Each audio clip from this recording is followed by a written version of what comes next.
G3 news వార్తలకు స్వాగతం. ముందుగా వార్తల్లోని ముఖ్యాంశాలు. వారానికి ఒక రోజు నో వెహికల్ డే పాటించాలని ఢిల్లీ నిర్ణయం. కాలుష్య నియంత్రణకు కీలక నిర్ణయాలు తీసుకున్న ప్రభుత్వం. ప్రజా రవాణా వినియోగం పెంచాలని సీఎం రేఖా గుప్తా సూచన. పర్యావరణ పరిరక్షణలో ప్రజల భాగస్వామ్యం అవసరమన్న రేఖ. వారానికి ఒక రోజు నో వెహికల్ డే పాటించాలని సూచన. ప్రజా రవాణా వినియోగం పెంచాలని పార్థసారథి పిలుపు. కాలినడక అలవాటు పెంచుకోవాలని మంత్రి సూచన. ఇంధన పొదుపుకు ప్రజల భాగస్వామ్యం అవసరమన్న మంత్రి.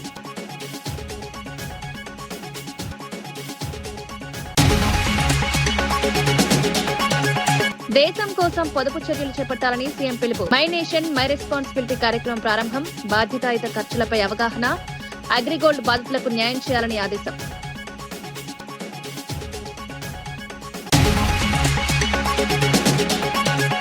తమ్మిడిహట్టి అంశంపై కేంద్రాన్ని ప్రశ్నించిన ఆది శ్రీనివాస్. తెలంగాణకు కేంద్రం మద్దతు ఎందుకు లేదన్న ప్రశ్న. కిషన్ రెడ్డి అంశం ఎందుకు ప్రస్తావించలేదన్న ఆది. నీటి సమస్యలపై కేంద్రం స్పందించాలని డిమాండ్.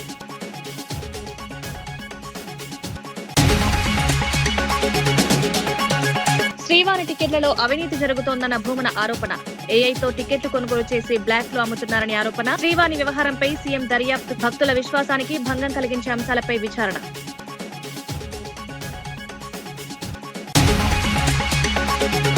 దేశ ప్రయోజనాల కోసం రాష్ట్ర వ్యాప్తంగా పెద్ద ఎత్తున పొదుపు చర్యలు చేపట్టాలని ముఖ్యమంత్రి చంద్రబాబు పిలుపునిచ్చారు. మై నేషన్ మై రెస్పాన్సిబిలిటీ పేరుతో ప్రత్యేక అవగాహన కార్యక్రమాన్ని ప్రారంభించాలని కేబినెట్ సమావేశంలో నిర్ణయం తీసుకున్నారు. బాధ్యతాయుత ఖర్చులు, వనరుల సంరక్షణ, పొదుపు అలవాట్లపై ప్రజల్లో అవగాహన కల్పించడమే లక్ష్యమని తెలిపారు.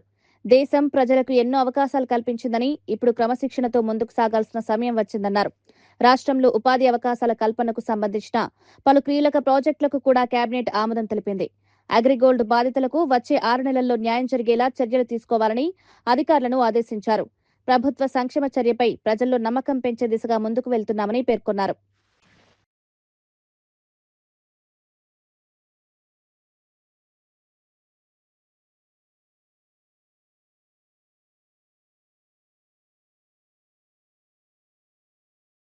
తుమ్మిడిహట్టి అంశంపై ప్రభుత్వ విప్ ఆది శ్రీనివాస్ కీలక ప్రశ్నలు లేవనెత్తారు. తెలంగాణకు సంబంధించిన దీర్ఘకాలిక సాగునీటి సమస్యల విషయంలో కేంద్ర ప్రభుత్వ వైఖరిని ఆయన తప్పుపట్టారు. ప్రధాని మోదీ తెలంగాణ పర్యటన సమయంలో కేంద్ర మంత్రి కిషన్ రెడ్డి ఈ అంశాన్ని ఎందుకు ప్రస్తావించలేదని ప్రశ్నించారు. తెలంగాణ ప్రభుత్వం అధికారిక లేఖలు పంపినా కేంద్రం లేదా మహారాష్ట్ర నుంచి స్పందన రాలేదని ఆవేదన వ్యక్తం చేశారు. మహారాష్ట్రలో బీజేపీ ప్రభుత్వం ఉన్నప్పటికీ తెలంగాణ ముఖ్యమంత్రికి అక్కడి సీఎంతో భేటీ అవకాశం లేకపోవడం ఆశ్చర్యకరమన్నారు. పోలవరం ప్రాజెక్టులో ఆంధ్రప్రదేశ్కు జరిగిన సహకారం తరహాలో తెలంగాణకు ఎందుకు మద్దతు లభించడం లేదని ప్రశ్నించారు. ఈ అంశం ఇప్పుడు రాష్ట్రాల మధ్య నీటి వివాదాలపై కొత్త చర్చకు దారితీస్తోంది. 15 లక్షల నుంచి 16 లక్షల వరకు ఇరిగేషన్ ను ఇచ్చుకునే అవకాశం ఉన్నటువంటి రైతులకు చక్కని ప్రాజెక్టు నిర్మాణం చేయాలని చెప్పినటువంటి ఒక ఆలోచనతో ముందుకు పోయేటువంటి తరుణంలో కేంద్ర మంత్రి కిషన్ రెడ్డి గారు ఎందుకు ఇటీవల ప్రధానమంత్రి నరేంద్ర మోడీ గారు తెలంగాణకు వచ్చినప్పుడు తుమ్మిడిహట్టి ప్రాజెక్టు నిర్మాణం చేయడానికి రేవంత్ రెడ్డి గారు ముందుకు వస్తున్నారు, అనుమతుల కోసం ప్రయత్నం చేస్తున్నారు, వారికి అనుమతులు ఇవ్వాలని చెప్పని ఎందుకు వారు మాట్లాడలేదని చెప్పిన మాట సందర్భంగా చెప్పే ప్రయత్నం చేస్తూ ఢిల్లీ ముఖ్యమంత్రి రేఖా గుప్తా ప్రభుత్వ కార్యాలయాల పనితీరుపై కీలక నిర్ణయాలు ప్రకటించారు. పెరుగుతున్న ఇంధన ధరలు, పొదుపు చర్యలను దృష్టిలో పెట్టుకుని ప్రభుత్వ ఉద్యోగులకు వారానికి 2 రోజులు వర్క్ ఫ్రం హోం సౌకర్యాన్ని కల్పించాలని నిర్ణయించినట్లు తెలిపారు. అనవసరమైన వాహనాల వినియోగాన్ని తగ్గించాలని సూచించారు. సాధ్యమైనంత వరకు ప్రజా రవాణాను వినియోగించాలని ఉద్యోగులకు పిలుపునిచ్చారు. దేశ ప్రయోజనాల దృష్ట్యా ప్రధాని నరేంద్ర మోదీ ఇచ్చిన పిలుపు మేరకు ఈ నిర్ణయాలు తీసుకున్నట్లు వెల్లడించారు. ఇంధన వినియోగాన్ని తగ్గించడంతో పాటు కాలుష్య నియంత్రణపై కూడా ప్రభుత్వం ప్రత్యేక దృష్టి పెట్టిందన్నారు. ప్రజలు కూడా ఈ కార్యక్రమంలో భాగస్వాములు కావాలని సూచించారు. పర్యావరణ పరిరక్షణ అందరి బాధ్యత అని పేర్కొన్నారు. ఈ నిర్ణయాలపై ఇప్పుడు దేశవ్యాప్తంగా చర్చ సాగుతోంది. हमारा ईंधन की खपत कम हो, इसके लिए हमने 2 लेवल पे, एक गवर्नमेंट लेवल पे, एक प्राइवेट लेवल पे. गवर्नमेंट लेवल पे दिल्ली सरकार में 2 दिन हर हफ्ते वर्क फ्रॉम होम रहेगा. 2 दिन हर हफ्ते वर्क फ्रॉम होम रहेगा.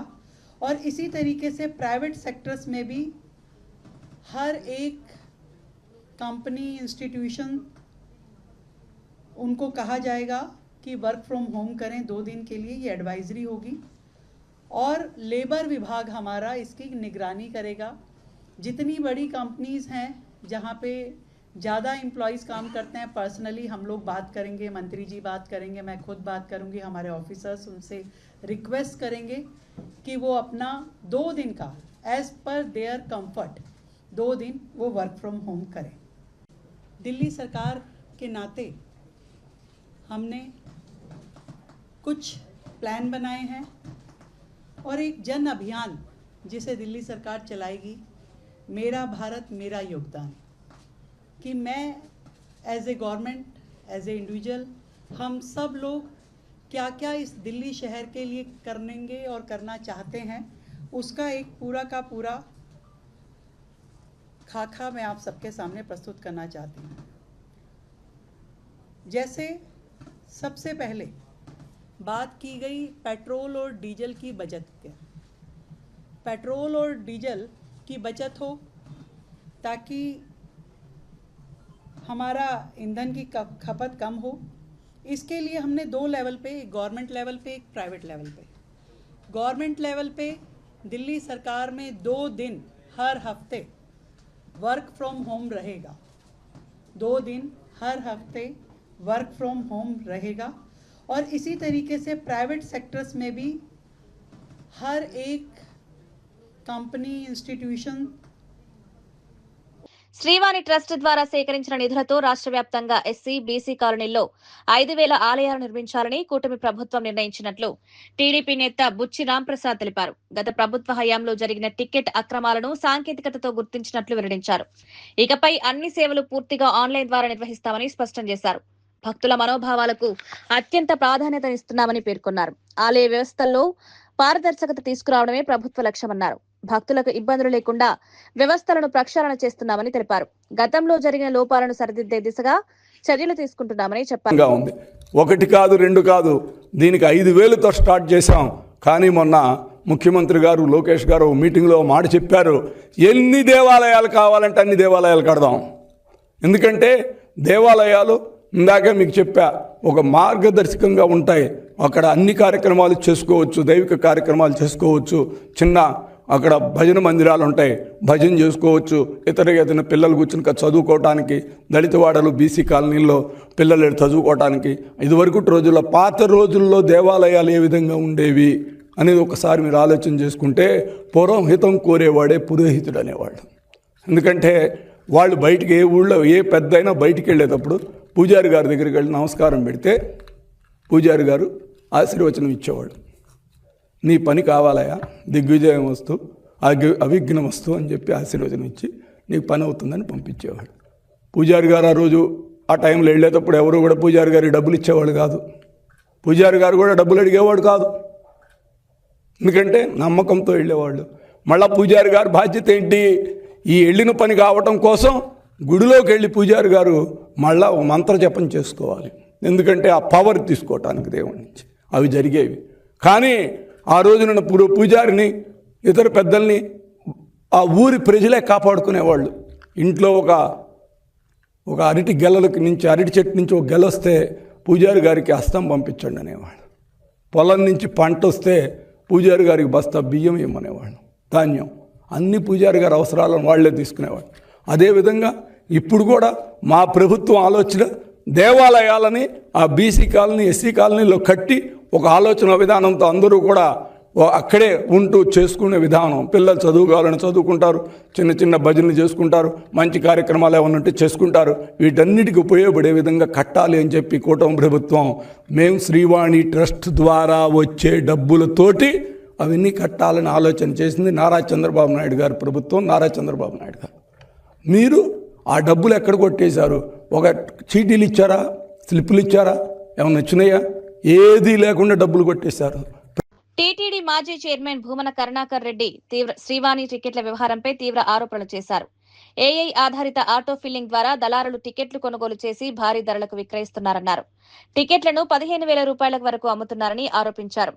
లోతైన పరిశీలన చేస్తే టీటీడీ ఐటీ విభాగంలో అనుమానాస్పద అంశాలు కనిపిస్తున్నాయని పేర్కొన్నారు. గతంలో విదేశీ కళ్యాణోత్సవాల్లో అవినీతి ఆరోపణలు వచ్చిన వ్యక్తినే కీలక బాధ్యతల్లో నియమించారని విమర్శించారు.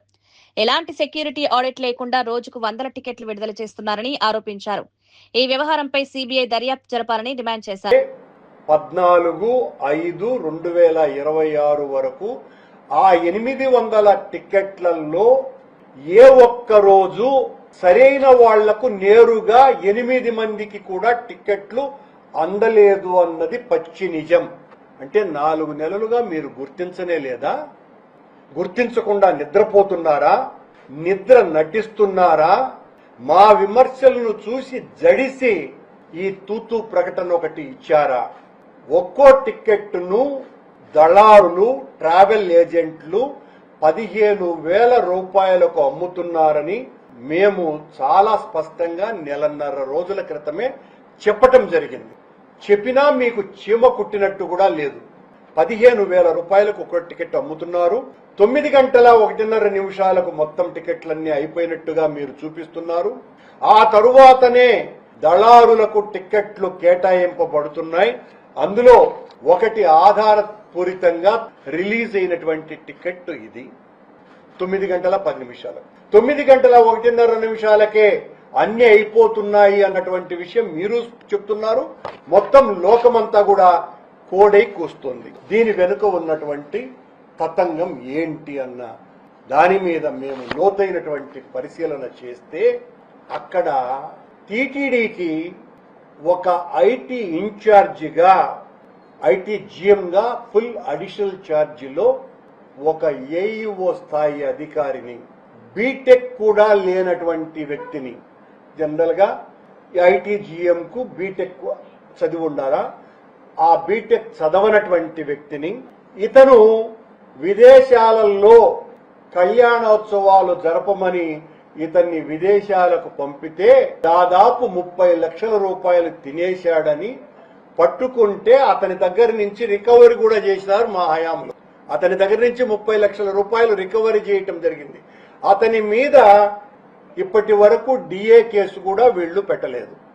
అలాంటి వ్యక్తిని, అంత అవినీతి పరుణ్ణి, అర్హత లేనటువంటి వ్యక్తిని ఈ రోజున జిఎం ఐటీగా ఫుల్ అడిషనల్ ఛార్జీకి ఇచ్చినారు.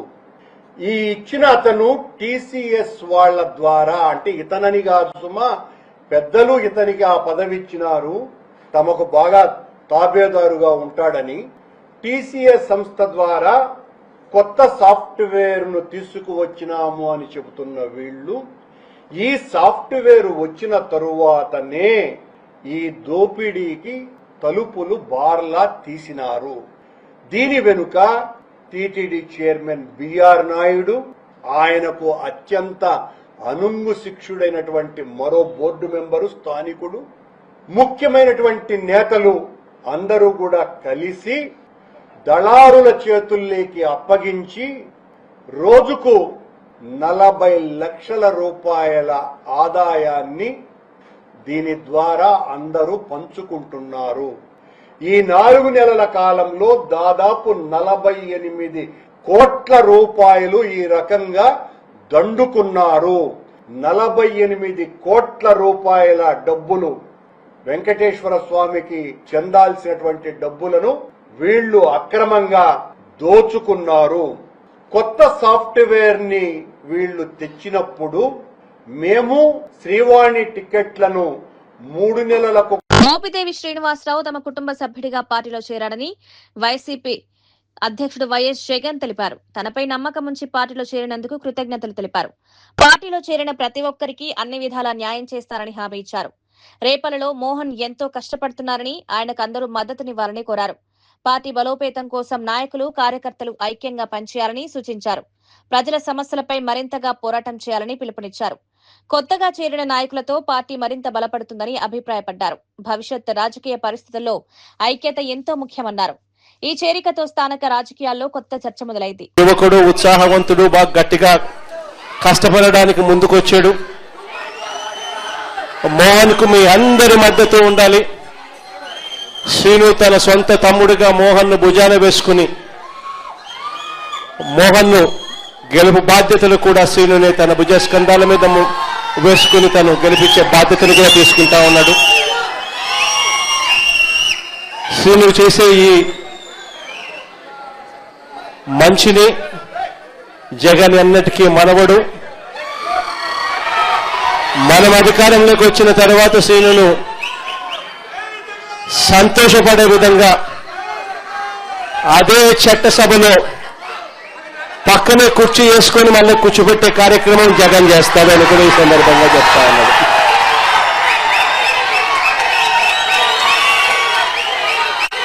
చాలా మంది నాయకులు వచ్చిన ఈ సందర్భంగా, చాలా మంది కార్యకర్తలు వచ్చిన ఈ సందర్భంలో బహుశా అందరినీ కూడా కలవలేకపోవచ్చేమో, ఎందుకంటే ఇన్ని వేల మంది వచ్చారు కాబట్టి అందరినీ కూడా కలవలేకపోయే పరిస్థితి ఉంటుంది. కానీ తర్వాత నేను సిన్నుకు చెప్తా ఉన్నాను, మోహన్కు చెప్తా ఉన్నాను, ఎప్పుడు అవకాశం ఉంటే అప్పుడు వీలైనంత ఎక్కువ మందిని నా దగ్గరికి తీసుకొని వచ్చి నాకు పరిచయం చేసే కార్యక్రమాలు ఖచ్చితంగా చేయండి అని కూడా చెప్తా ఉన్నాను. ఇప్పుడు కూడా మీ అందరి అభిమానానికి, మీ అందరూ నా మీద పెట్టుకున్న నమ్మకానికి, వైఎస్ఆర్ కాంగ్రెస్ పార్టీని గెలిపించాలి అని చెప్పి ఆరాట పడతా ఉన్న మీ అందరి తాపత్రయానికి మనస్ఫూర్తిగా వచ్చిన ప్రతి సోదరుడికి, ప్రతి అక్కకు, ప్రతి చెల్లెమ్మకు, ప్రతి పెద్ద ఆయనకు కూడా మనస్ఫూర్తిగా రెండు చేతులు జోడించి పేరు పేరున హృదయపూర్వకంగా నా కృతజ్ఞతలు కూడా తెలుపుకుంటా ఉన్నాను.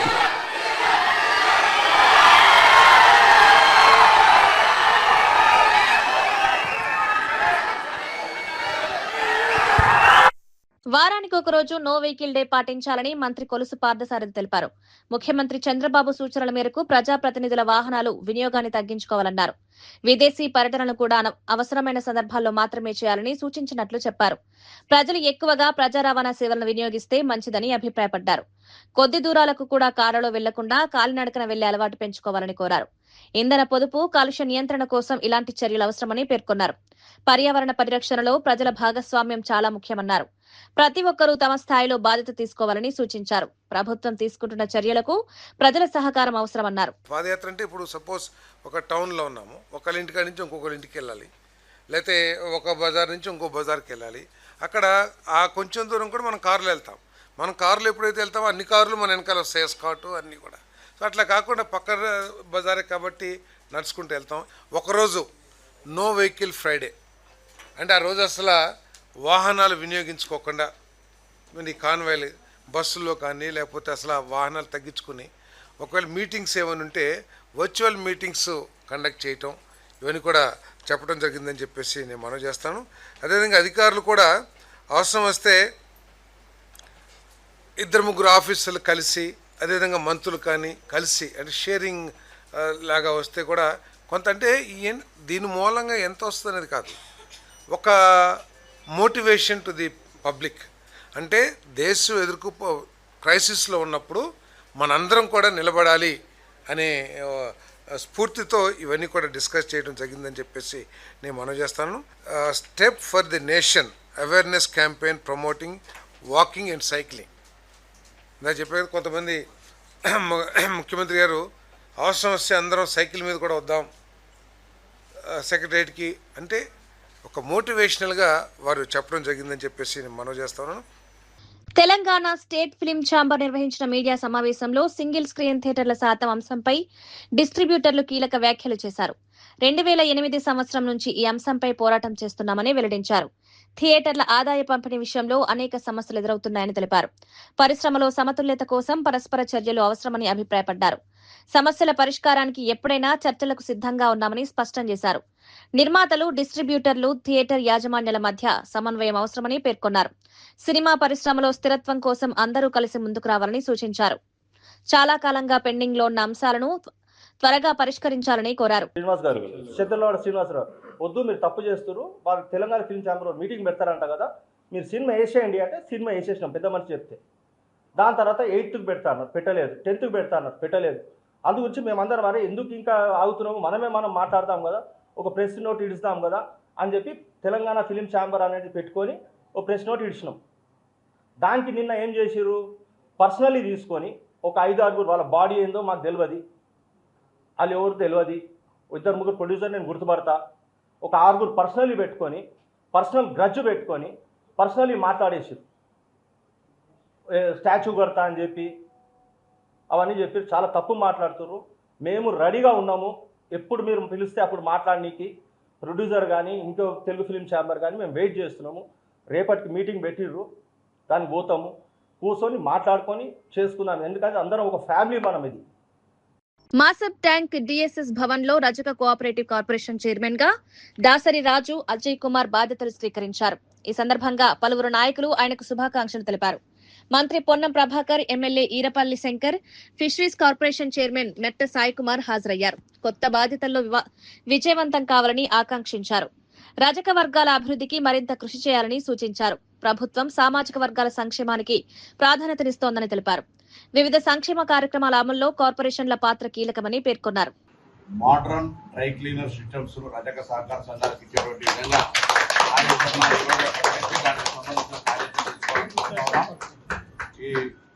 అదేవిధంగా గత ప్రభుత్వం ఇచ్చిన 250 యూనిట్ల ఫ్రీని ఎక్కడ కూడా అడ్డంకి లేకుండా కొనసాగిస్తా ఉన్నాం. ఎవరు కూడా ఆందోళన చెందే అవసరం లేదు. ఎక్కడైనా అటువంటి ఫిర్యాదు ఉంటే ప్రభుత్వంకు నేరుగా లేదా చైర్మన్ గారికి లేదా గౌరవ ప్రజాప్రతినిధులకు ఎవరికైనా చెప్పొచ్చనే మాటని సందర్భంగా తెలియజేస్తూ మరొకసారి తెలంగాణ ప్రజాపాలన ప్రభుత్వంలో రేవంత్ రెడ్డి గారి నాయకత్వంలో రజక కార్పొరేషన్ చైర్మన్ గా మిగతా ప్రజాప్రతినిధుల బలహీన వర్గాలకు సంబంధించి కానీ వృత్తిని అభివృద్ధి చేసేటువంటి సమస్యలతో పాటుగా విద్యా ఉపాధి అవకాశాలను సెల్ఫ్ ఎంప్లాయ్మెంట్ సంబంధించి అన్ని తయారు చేస్తాం. ముఖ్యంగా మారుతున్న కాలానికి అనుగుణంగా మోడర్నైజేషన్ ధోబీ ఘాట్స్ మీన్స్ ఇక్కడ చాలా ఏర్పాటు చేయడం జరుగుతుంది. వాటికి సంబంధించి నియోజకవర్గం ఒకటి అవసరమైతే 2 దాని ప్రణాళికతోటి ముందు. భగీరథ్ పోక్సో కేసు విషయంలో బీజేపీపై BRS general secretary RS Praveen Kumar తీవ్ర విమర్శలు చేశారు. బీఆర్ఎస్ ప్రభుత్వంలో ఆమ్నీషియా పబ్ కేసులో 3 రోజుల్లోనే నిందితులను అరెస్ట్ చేశామని గుర్తు చేశారు. కేసులో ఎంఐఎం ఎమ్మెల్యే కుమారుడు ఉన్నా చర్యలు తీసుకున్నామని తెలిపారు. వక్ఫ్ బోర్డు చైర్మన్ కుమారుడిపై ఆరోపణలు వచ్చినప్పుడు కేసీఆర్ వెంటనే స్పందించారని చెప్పారు. ఇప్పుడు బండి సంజయ్ను నిలదీయడానికి కూడా వెనకాడుతున్నారని విమర్శించారు. పోక్సో కేసులో కఠిన శిక్షలు ఉండాలని బీజేపీనే గెజిట్ విడుదల చేసిందన్నారు. ఇప్పుడు అదే పార్టీ ఎందుకు మౌనం పాటిస్తోందని ప్రశ్నించారు. ఈ వ్యాఖ్యలు తెలంగాణ రాజకీయాల్లో మరింత చర్చకు దారితీశాయి. 2022 on May 28, when a case was registered in Jubilee Hills police station limits on the complaint of the father of the daughter, that his daughter complained that she had some injuries, and these injuries, it looks like, have happened or caused by some people when she went to hang out with her friends in a pub called Amnesia near Andhra Jyoti office. And when this matter came to the notice of police, immediately a case was registered. Within 3 days, 3 accused were rounded up, and all of them happened to be juveniles. One of them was your MIM MLA's son. One of them was our Waqf Board chairman's son. You know what our Honorable KCR ji did on that day? He asked the Waqf Board chairman to step down from that post. He asked the Waqf Board chairman to step down from that post. Then he ensured that all the accused are arrested, and he ensured that the charge sheet is filed within 2 months. And today all those juveniles are facing trial. Since they are juveniles, I don't want to name them. On the other hand, you are not even questioning the Union Home Minister, Mr. Bandi Sanjay Kumar. You are not even questioning the very act, and everybody is taken away by major, minor, major, minor. What is this nonsense? Don't you have children, Asad Saab? How could you say? Why is that you are not speaking? Don't we have children? Don't they have rights? Why UPA, why this government in 2022, even it is BJP, మీకు తెలుసో తెలియదో, ఈ BJP government ఈ POCSO కేసులో 20 సంవత్సరాల jail శిక్ష కాదు మరణ శిక్ష పడాలని రూల్ చేంజ్ చేసి గెజెట్ రిలీజ్ చేశారు. ఇదే బీజేపీ గవర్నమెంట్. ఇప్పుడు పడుతుందనే భయంతోనే బండి సంజయ్ ఉరుకులాడుతున్నాడు వాళ్ళ కొడుకును రక్షించుకోవడానికి. మళ్ళీ బండి భగీరథ్ పోక్సో కేసులో బాధితురాలు మేజర్ అంటూ జరుగుతున్న ప్రచారంపై జర్నలిస్ట్ గిరీష్ తీవ్రంగా స్పందించారు. ట్రాఫిక్ క్షణాల ఆధారంగా వయసు ఎలా నిర్ణయిస్తారని ప్రశ్నించారు. చిన్న వయసులో పోలీసులకు భయపడి చెప్పిన మాటలను ఆధారంగా తీసుకోవడం సరికాదన్నారు. బాధితురాలి పుట్టిన తేదీలపై వివిధ ప్రచారాలు జరుగుతున్నాయని తెలిపారు. 2008 అయినా 10 అయినా ఘటన జరిగిన సమయంలో బాలిక మైనరేనని స్పష్టం చేశారు. మ్యూచువల్ కన్సెంట్ అంటూ జరుగుతున్న వాదనలు చట్టపరంగా సరైనవి కావని పేర్కొన్నారు. మైనర్ కు సంబంధించిన కేసుల్లో పోక్సో చట్టం వర్తిస్తుందని గుర్తు చేశారు. తప్పుడు సమాచారంతో ప్రజలను తప్పుదోవ పట్టించొద్దని హెచ్చరించారు. 15 సంవత్సరాలు ఉంటే 2026 లో 21 సంవత్సరాలు కదా. వీళ్ళు అయ్యలు మస్తు లెక్కలు చెప్పిరు అనిపించింది నాకు. లెక్కలు మస్తు చెప్పి అయ్యలు మస్తు నేర్పించారు లెక్కలు అని చెప్పిన. ఈ లెక్కలలో తిక్కలు ఉన్నాయి. ఎందుకు చెప్పాలి అన్న? ట్రాఫిక్ చాలానప్పుడు ఎవడన్నా బర్త్ సర్టిఫికేట్ చూసిండా అన్న? ట్రాఫిక్ చాలానప్పుడు ఎవడన్నా మెట్రికులేషన్ సర్టిఫికేట్ చూసిండా అన్న? ట్రాఫిక్ చాలానప్పుడు నీ ఏజ్ ఎట్లా నిర్ధారించింది అనేది ఒక క్లారిటీ వచ్చిందా అన్న? నువ్వు మామూలుగా నిలబడ్డప్పుడు పోలీసు వాళ్ళు అడిగినప్పుడు చిన్న పసికూనలు భయపడరా? ఏమైంది అని అంటే ఎంత నీ వయసు అంటే 15 అని చెప్పి రాసేసి అయిపోయింది. దాన్ని పట్టుకొని వీళ్ళు వేస్తారు. ఇంకా ఇలా సక్కదనాలు చూడుర్రి. It was a mutual consent అంట. అరే అవులాగా నేను అందుకే అన్న ఏటగాడు ఎడ్డోడు అయితే ఏమో మళ్ళీ గడిలకేనేమో అని అన్న పూలి. ఎందుకని అంటున్నా అంటే ఇది పాక్సోరా మైనర్రా. ఇప్పుడు ఇంకొకటి చూడుర్రి క్రూషల్. ఆ న్యూస్ ఛానల్ పేరు కూడా చెప్పొచ్చు కదా సార్? చెప్పొచ్చా? Magadha news. Magadha news direct చెప్తున్నా నేను. లక్ష్మి గారు మీకే అండి. డంకేపే చోట్ సవాల్ ఇసురుతున్నాడు గిరీష్ దారమ్మని. 2008 నుంచి 2010 మేజర్ లెక్కలు వస్తాయా మీకు? జర్నలిజం ఇన్ని రోజుల నుంచి చేస్తున్నారు కదా, లెక్కలు వస్తాయా? 2008 తీసుకున్నా 2010 తీసుకున్నా మైనరే కదా. ఇలా మాటలలో మనువడ ఇది కరెక్టేనా? నువ్వు 2008 తీసుకున్నా మైనరే, 2010 తీసుకున్నా మైనరే. ఇప్పుడు వీళ్ళు ఏం మాట్లాడతారండి? ఫేక్ సర్టిఫికేట్ అని మాట్లాడతారు. ఒక ఫ్యాక్ట్ ఏంటంటే ఈ మిస్ మ్యాచ్ అయిన డేట్ కోసం కరెక్షన్ పెట్టిరు సార్. కరెక్షను జూన్ 2025లోనే పెట్టిరు సార్. పోలీసు వాళ్ళు సెక్షన్లు ప్రభుత్వంలో ఉన్నవారే ప్రభుత్వానికి లేఖలు రాయడం ఆశ్చర్యంగా ఉందని పెద్దపల్లి ఎంపీ గడ్డం వంశీ వ్యాఖ్యానించారు. మంచిర్యాల జిల్లాలో వడ్లు కొనుగోలు విషయంలో కక్ష సాధింపు జరుగుతోందని ఆరోపించారు. తమ ప్రాంతంలో ఎక్కువగా దళిత రైతులు ఉండడంతోనే కొనుగోలు నిలిపివేస్తున్నారా అని ప్రశ్నించారు. రైతులు తీవ్ర ఇబ్బందులు పడుతున్నా అధికారులు పట్టించుకోవడం లేదని విమర్శించారు. రైతుల సమస్యలను వెంటనే పరిష్కరించాల్సిన బాధ్యత ప్రభుత్వంపై ఉందన్నారు. సొంత ప్రభుత్వం మీదే తాను మాట్లాడాల్సిన పరిస్థితి రావడం బాధాకరమని పేర్కొన్నారు. రైతుల పట్ల వివక్ష చూపడం తగదన్నారు. అదామి అహంకారము. 6 లక్షల టన్ను మిన్నింగ్ కెపాసిటీ ఉంటే మీరు కేవలము 1 లక్ష 2 లక్షల వరకు ఎందుకు కొనుగోలు చేస్తున్నారని చెప్పి ఈరోజు నన్ను అడగడం జరుగుతుంది. ఈ ఇష్యూని మళ్ళొకసారి నేను మీ మీడియా మిత్రుల ద్వారా మళ్ళీ నేను సెపరేట్గా లేఖ కూడా రాస్తాను చీఫ్ సెక్రటరీ గారికి. ప్రత్యేకంగా పెద్దపల్లి డిస్ట్రిక్ట్ మీద ఒక రివ్యూ తీసుకొని ఎందుకు ఇట్లాంటి నిర్లక్ష్యం జరుగుతుందని చెప్పి నేను కోరుతాను.